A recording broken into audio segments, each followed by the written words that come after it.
Tudo bem, galera? Como é que vocês estão? Eu vim mostrar um pouquinho desse livro que eu comecei a ler sexta-feira passada. Famintos Mais de Jesus, do David Wilkerson. Eu nunca tinha lido nada dele, mas já ouvi falar. Depois eu descobri que ele é o mesmo autor da Cruz e o Punhal, que é um clássico cristão também muito conhecido, que eu quero muito ler agora. E eu comecei a ler, o título me interessou, né? Não tinha plano de ler esse livro, né? Mas Deus providenciou. E eu comecei a ler e fiquei muito impactada, muito. Desde o primeiro capítulo do prefácio, já tava... Falei, caraca, o que é isso? Como assim? E eu cheguei num capítulo que me impressionou demais e eu queria compartilhar um pouquinho dele com vocês hoje, porque, tipo assim, deu uma... Eu gosto muito de livros, assim, de trechos, assim, e eu gosto muito de vir compartilhar com vocês quando me chama muita atenção. Então, eu vim falar um pouquinho com vocês sobre isso. Que luta para gravar esse vídeo, né? Fica aqui um parêntese. Então, eu creio que seja muito importante, né? Então, vamos lá, vamos nos empenhar, sair do jeito que sair. Não está o melhor cenário, não está o melhor palestrante aqui, mas vai sair alguma coisa. Então, começa com Paulo falando, né? Andeis no Espírito, não satisfareis as concupiscências da carne. Aquele que vive no Espírito, ande também no Espírito. A gente, como cristão, tem uma ideia de como isso funciona, né? Mas uma ideia meio assim... Tá, andar no Espírito, tá em comunhão constante. Como que a gente faz isso? Como que isso se materializa na nossa vida? Até a própria figura do Espírito Santo é algo que a maioria dos cristãos tem uma ideia meio abstrata dele, de uma sombra, de uma energia, de alguém importante, que é Deus, mas eu não sei exatamente como que é, né? Então ele vem esclarecendo um pouquinho disso, né? O que é andar no Espírito?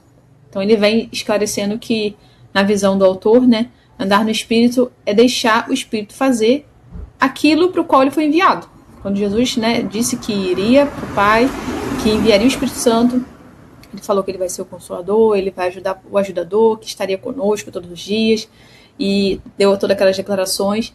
E o Espírito Santo tem várias, né, funções, várias ações na nossa vida, e a gente precisa entender. Ele vem defendendo que é importante a gente entender para que o Espírito Santo veio, né, para que a gente possa andar no Espírito. Então, entendimento do que para que ele veio faz ampliar a nossa visão de Deus, da ação do Senhor na nossa vida, como andar realmente guiado pelo Espírito Santo.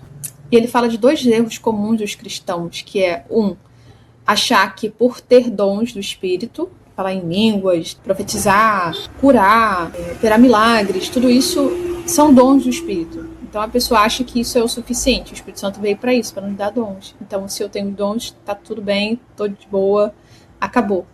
E também tem outra parte que sufoca o Espírito Santo. Deixa ele bem escondido lá numa caixa bem escura do nosso interior, não deixa ele falar, não deixa ele mover as coisas, não dá liberdade para ele operar. Então esses dois pontos são ruins, né?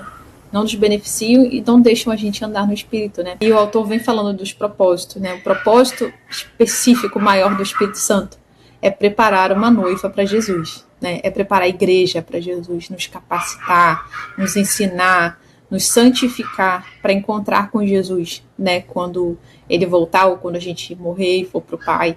Então, esse é o propósito principal, né, da vinda dele para a terra, para estar conosco, é preparar um povo para encontrar com o seu Senhor, com o seu Deus.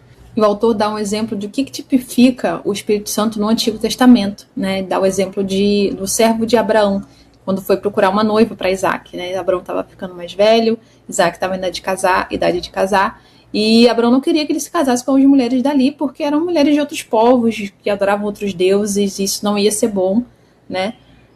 O Senhor tinha dito que não queria isso com os filhos dele. Então Abraão envia esse servo para buscar uma esposa no meio da parentela de Abraão, né?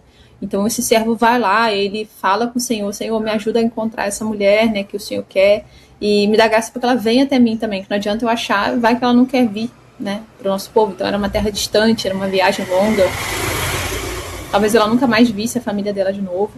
Então esse servo vai lá, ele encontra Rebeca, e, né, o Senhor mostra a mulher para ele, que seria a esposa de Isaac, e ele vai até a família, conversa com eles, explica o que aconteceu, como Deus direcionou a escolha dele, e pergunta para Rebeca, você quer ir?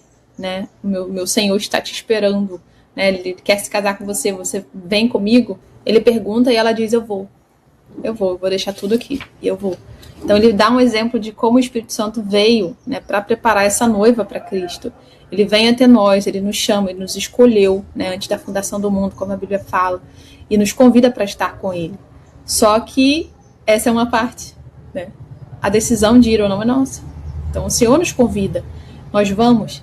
Então existe a necessidade de um compromisso. Não adianta o Espírito Santo vir te convidar se você não aceita, se você não quer se separar das coisas do mundo, se você não quer deixar os prazeres desse mundo e ir buscá-lo e conhecê-lo mais. Então essa noiva não vai ser preparada, essa noiva não vai ser santificada, não vai ser transformada para encontrar com o noivo, porque ela não deseja um compromisso com ele.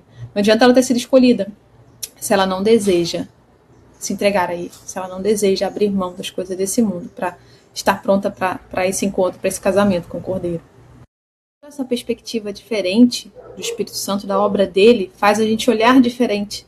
Porque o Espírito Santo não veio para ajudar a gente a enfrentar só problemas, para só consolar o nosso coração quando ele está partido, para só nos ajudar a superar as nossas dificuldades. Isso faz parte também do que ele faz, que ele pode fazer na nossa vida. Mas é muito mais, é muito maior, é um plano muito maior do que a nossa vida comum, sabe? Não que não seja importante, não estou dizendo isso, mas é só uma parte, sabe? O principal é nos conduzir, o principal é nos santificar, o principal é nos fazer mais parecidos com Cristo. E isso é feito através de muitos processos, através de muitas dores, através de sofrimentos, que todo mundo passa. Só que quem depende do Senhor enfrenta isso de forma diferente, aproveita esse momento de dor, de sofrimento, para ser transformado, para ser edificado, para ser curado pela mão do Senhor. Então não é à toa que a gente passa por problemas, por questões, né? O Senhor consegue extrair algo belo disso, consegue extrair um coração mudado, uma fé aperfeiçoada, uma perseverança aprimorada na nossa vida através desses processos. Então, quando a gente foge do sofrimento, quando a gente tenta escapar dele a todo custo, a gente foge também do resultado que esse processo pode trazer na nossa vida e perde a chance de ser aperfeiçoado, de viver, né, de uma perspectiva diferente, né? Como Davi disse, foi-me bom ter sido afligido, para que eu aprendesse a sua lei. Então, na hora do sofrimento, é muito difícil você encarar ele dessa forma, porque dói, é desagradável, a gente não quer sofrer. Mas depois que passa e você vê o resultado, você vê o que Deus operou, vê como você cresceu, como você conheceu mais ao Senhor, como aconteceu com Jó. Tanta coisa que aquele homem sofreu, cara. A maioria das pessoas não sofre nem um décimo daquilo. E ele falar depois, Senhor, antes eu te conhecer, ele ouviu falar, agora os meus olhos te veem, sabe? Com certeza Jó falou, não foi nada que eu passei, pois através disso tudo eu te conheci, e isso valeu super a pena. Então, assim, o sofrimento segundo o mundo, como a palavra diz, opera a morte, o sofrimento por si mesmo, sem propósito, sem perspectiva, sem confiar em Deus, ele produz morte, porque adoece a nossa alma. Mas o sofrimento, segundo Deus, traz arrependimento, traz transformação. E é nisso que a gente precisa focar, independente do que você venha passar, de como você tenha coisas que tenham ocorrido na sua vida, Deus pode transformar isso em algo belo, ele pode curar essa ferida e apenas ter uma cicatriz lá para você mostrar para as pessoas, olha só, essa cicatriz. Olha o que Deus fez na minha vida, ele curou. E ele pode curar você também. E uma das coisas que o autor fala também é que tudo que o Espírito Santo faz aponta para Cristo, aponta para aponta para ressurreição, aponta para santificação, aponta para o arrependimento. Então, se uma obra não gera isso no nosso coração, se não nos aproxima de Cristo, não vem do Espírito Santo.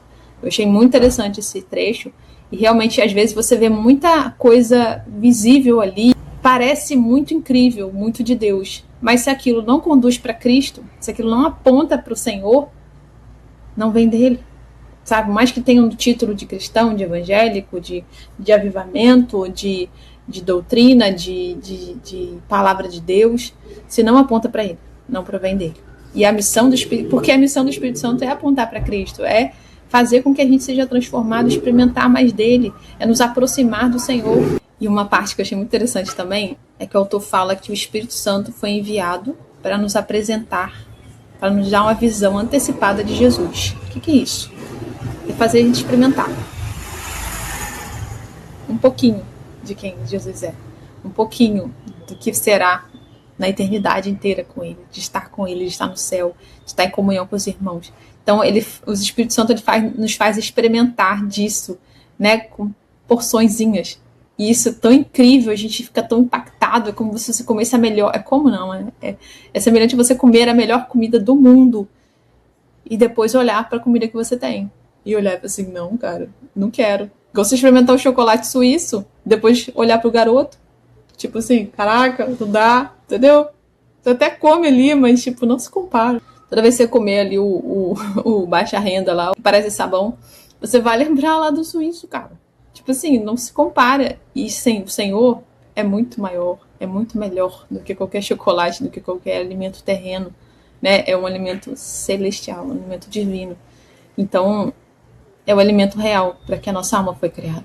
Então, quando a gente encontra isso, a gente se apaixona por ele e passa a não ansiar mais pelas coisas desse mundo, porque, cara, nada disso satisfaz, só ele satisfaz, só ele alimenta a minha alma, só ele satisfaz o meu coração. Para que eu vou buscar as coisas desse mundo? O autor finaliza esse capítulo, né, nos convidando a pedir o Espírito Santo para guiar a nossa vida, para trazer essa paixão por ele, para nos fazer entender melhor como é andar com ele, sabe? Porque assim a nossa vida vai fazer sentido, vai ter significado, vai fazer com que a gente anseie um reino que não é deste mundo, as coisas que não são deste mundo, para que a gente chegue ao ponto que Paulo chegou, né? Tipo, eu desejo estar com Cristo, sabe? O morrer é ganho e o viver é lucro, sabe? Viver é lucro, morrer é ganho, alguma coisa assim. Mas, tipo assim, não importa se eu vou morrer, se eu vou viver, mas eu quero muito estar com Cristo. Então, se eu morrer, eu tô no lucro, sabe? O que mais a gente teme, a maioria das pessoas teme é morrer. E ele não tava nem aí, porque ele sabia que ele ia encontrar o mestre dele. Então, que a nossa perspectiva seja transformada, para que a gente olhe a vida, que é importante, que o Senhor nos deu, e aproveite ela, desfrute dela, estando em comunhão com ele, apontando para Cristo em todo o tempo.